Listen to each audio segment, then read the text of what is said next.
Reporter impact തണ്ണീർപന്തലിൽ school വിദ്യാർത്ഥികളെ ബസിൽ നിന്നും ഇറക്കിവിട്ടെന്ന റിപ്പോർട്ടർ വാർത്തയിൽ ഗതാഗത മന്ത്രി കെ.പി. ഗണേഷ് കുമാറിന്റെ ഇടപെടൽ. ജോയിന്റ് ആർടിഒയുടെ നേതൃത്വത്തിൽ അന്വേഷണം തുടങ്ങി. അമ്പാടി ബസിലെ ഡ്രൈവർക്കും കണ്ടക്ടർക്കുമെതിരെ നടപടിയെടുക്കാൻ നിർദ്ദേശം നൽകി. തിങ്കളാഴ്ച ഡ്രൈവറും കണ്ടക്ടറും ആർടിഒ ഓഫീസിൽ ഹാജരാകണം. സാനിയോ മനോമി നമുക്കൊപ്പം ചേരുന്നു. സാനിയോ മനോമി, സ്കൂൾ വിദ്യാർത്ഥികളെ ബസിൽ നിന്ന് ഇറക്കിവിട്ടെന്ന നമ്മുടെ വാർത്തയിൽ മന്ത്രി ഇടപെടുകയാണ്. എങ്ങനെയായിരിക്കും ഇനിയുള്ള നടപടികൾ?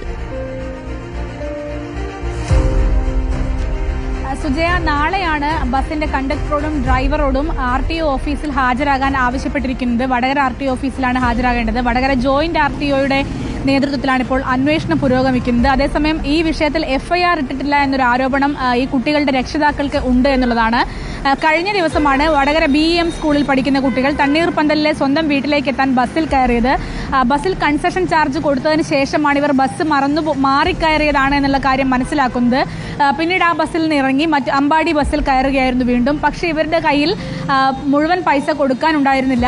അത് കണ്ടക്ടറോട് പറഞ്ഞിട്ടും കണ്ടക്ടർ അത് കേൾക്കാതെ ഉടൻ തന്നെ ബസ്സിൽ നിന്ന് ഇറങ്ങിപ്പോകാൻ ആവശ്യപ്പെടുകയായിരുന്നു. മാത്രവുമല്ല, കുട്ടികൾ പറയുന്ന ഒരു പ്രധാനപ്പെട്ട കാര്യം ബസ്സിൽ നിന്ന് ആരും തങ്ങളെ സപ്പോർട്ട് ചെയ്ത് സംസാരിച്ചില്ല എന്നുള്ളതാണ്. കണ്ടക്ടർ മോശമായൊക്കെ സംസാരിക്കുന്ന സമയത്ത് എല്ലാവരും ചിരിക്കുകയായിരുന്നു എന്നൊക്കെ കുട്ടികൾ കഴിഞ്ഞ ദിവസം നമ്മളോട് പറയുന്നുണ്ടായിരുന്നു. ഏതായാലും ആ വിഷയത്തിൽ ഇപ്പോൾ ഗതാഗത മന്ത്രി ഇടപെട്ടിരിക്കുന്നു എന്നത് ആ കുട്ടികളെ സംബന്ധിച്ചിടത്തോളം വലിയ ആശ്വാസമായ കാര്യം തന്നെയാണ്. നാളെയാണ് ഈ ബസിന്റെ കണ്ടക്ടറോടും ഡ്രൈവറോടും ആർടിഒ ഓഫീസിൽ ഹാജരാകാനായി ആവശ്യപ്പെട്ടിരിക്കുന്നത്. സാനിയോ മനോമിയാണ് വിവരങ്ങളുമായി നമുക്കൊപ്പം ചേർന്നത്.